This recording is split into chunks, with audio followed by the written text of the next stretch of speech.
After a strong start in his previous outing against the Rays, Felix Hernandez's season-long struggles returned 5 days later at Tropicana Field in a 7-3 loss Saturday. St. Florida. For the entirety of his decorated career, now in its 14th season with the Mariners, Felix Hernandez has longed for the day when he and the franchise would earn a spot in the postseason. Realistically, there have only been a handful of times when that even seemed like a possibility after mid-July.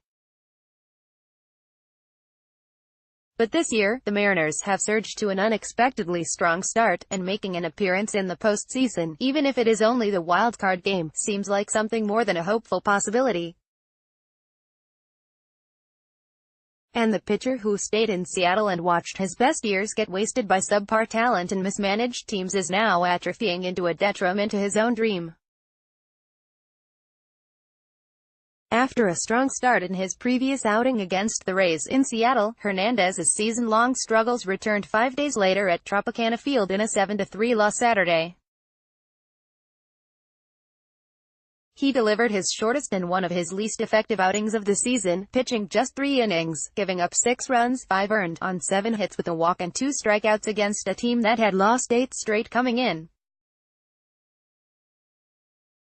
Felix's stuff wasn't as good today, manager Scott Survey said. It was evident right from the get-go. The life on the fastball really wasn't there. It's not all about velocity. It's about locating it. That wasn't really on today either. And Hernandez, I was making good pitches and they had some hits that found some holes, and there's nothing I could do about that, he said. I think I had pretty good stuff, they just put a lot of balls in play, just a little bit of tough luck. I was a little bit up, but I think was making good pitches. And catcher Mike Zunino? He left some fastballs up in the zone, Zunino said. There's been games where his velocity may not have been that high, but if he locates he can get away with stuff. Is it denial, delusion, or the continued disconnect with Hernandez and who he is now as a pitcher despite the string of suboptimal results?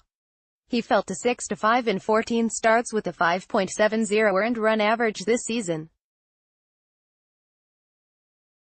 It's the 6th time he's given up 4 runs or more in an outing and the 5th time in his past 7 outings.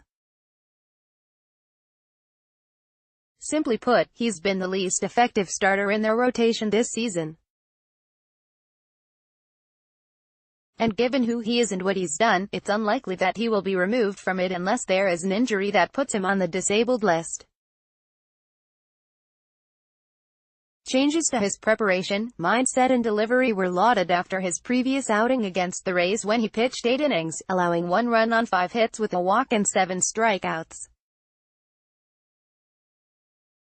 But this recent start has become all too familiar and frustrating for the M's and their fans. He threw the ball very well and got very good results the last time out, Survey said. But the key in this league is being consistent and going out there every start and giving your team a chance to win. And we were behind the 8 ball after the 3rd inning.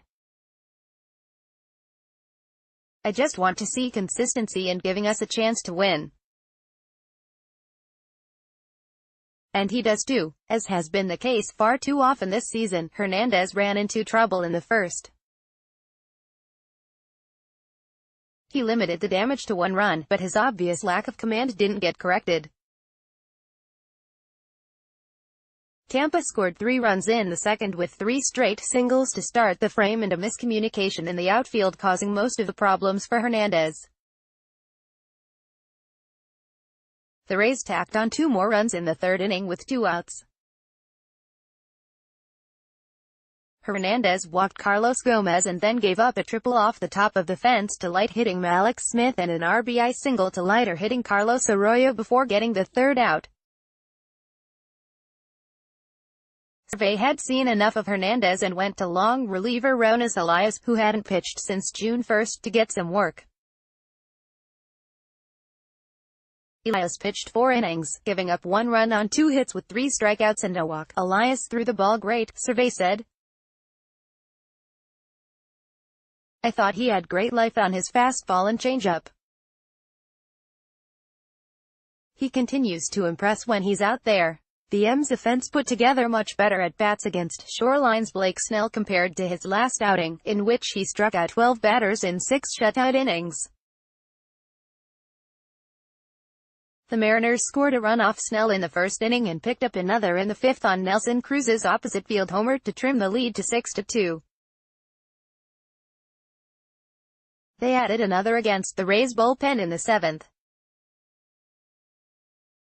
But going 0 for 11 with runners in scoring position and stranding 10 runners on base isn't ideal for a comeback. To be fair, Mitch Haniger's line drive with the bases loaded in the 2nd inning was snared on an outstanding leaping grab by shortstop Daniel Robertson. It would have scored at least 2 runs and changed the complexion of the game.